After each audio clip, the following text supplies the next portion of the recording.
Likewise, businesses will be required to either offer their workers health care or chip in to help cover the cost of their workers.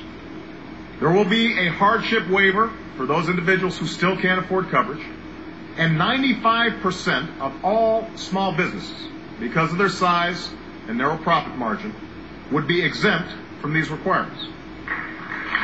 But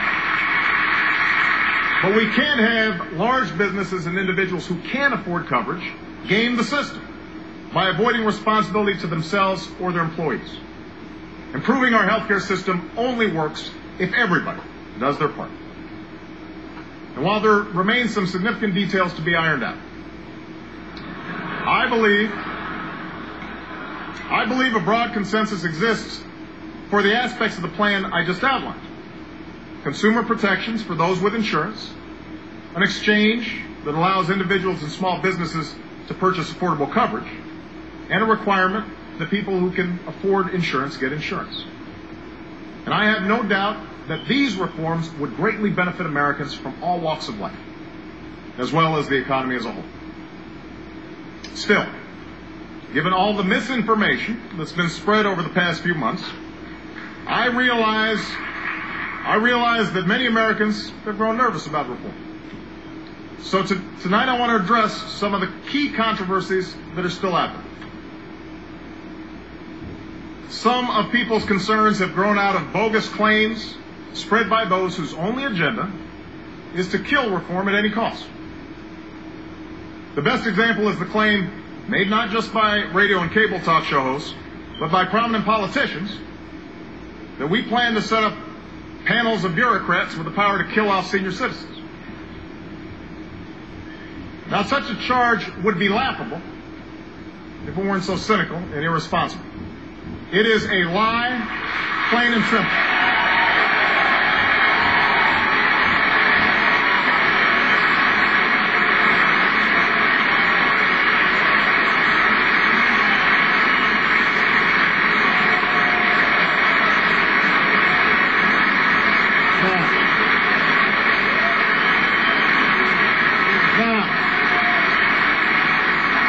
There are also those who claim that our reform efforts would ensure illegal immigrants. This, too, is false. The reforms I'm proposing would not apply to those who are here illegally. It's not true.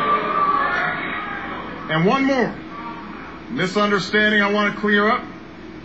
Under our plan, no federal dollars will be used to fund abortions, and federal conscience laws will remain in place. Now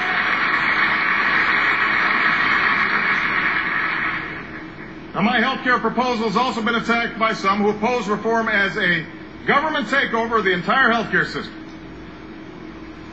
Now,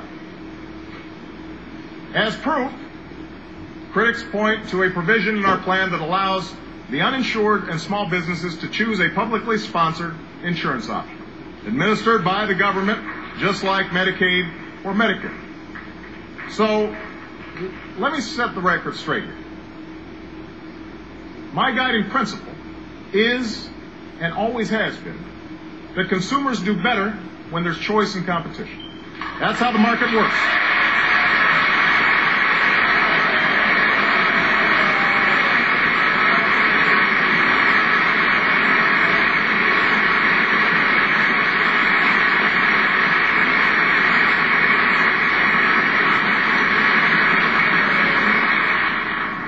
Unfortunately, in 34 states, 75% of the insurance market is controlled by 5 or fewer companies. In Alabama, almost 90% is controlled by just one company. And without competition, the price of insurance goes up and quality goes down. And it makes it easier for insurance companies to treat their customers badly by cherry-picking the healthiest individuals and trying to drop the sickest, by overcharging small businesses who have no leverage, and by jacking up rates. Insurance executives don't do this because they're bad people. They do it because it's profitable. As one former insurance executive testified before Congress, insurance companies are not only encouraged to find reasons to drop the seriously ill. They are rewarded for it. All of this is in service of meeting what this former executive called Wall Street's relentless profit expectations. Now, I have no interest in putting insurance companies out of business. They provide a legitimate service and employ a lot of our friends and neighbors. I just want to hold them accountable.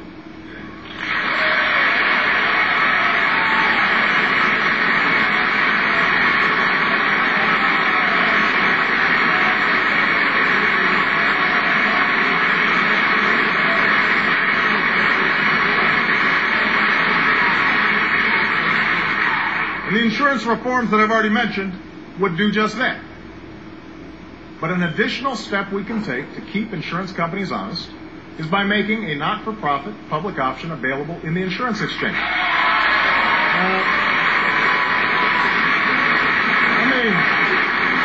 me be clear.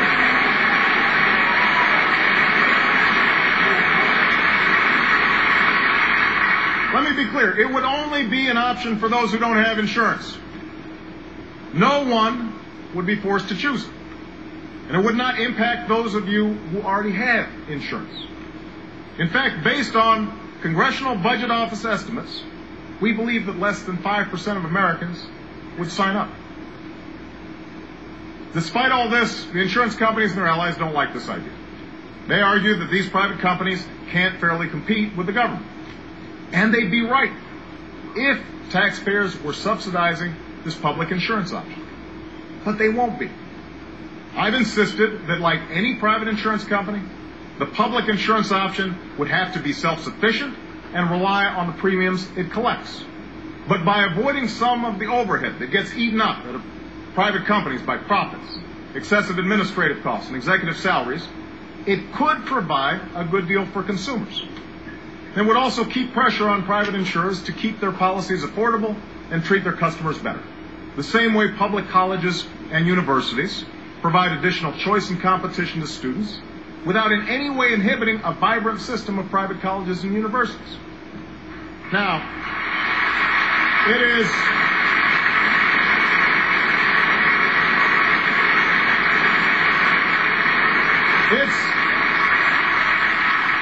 it's worth noting that a strong majority of Americans still favor a public insurance option of the sort I proposed tonight.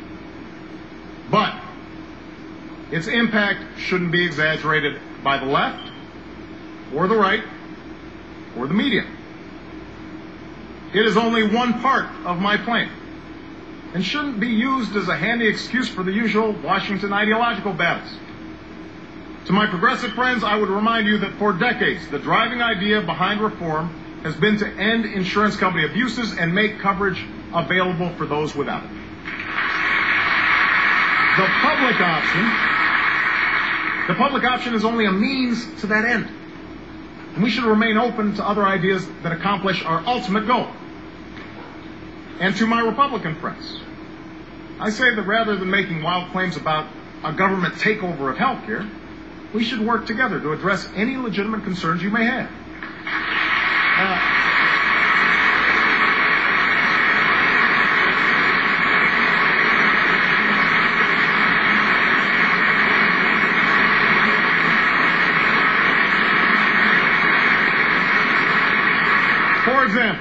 For example, some have suggested that the public option go into effect only in those markets where insurance companies are not providing affordable policies. Others have proposed a co-op or another nonprofit entity to administer the plan. These are all constructive ideas worth exploring. But I will not back down on the basic principle that if Americans can't find affordable coverage, we will provide you with a choice.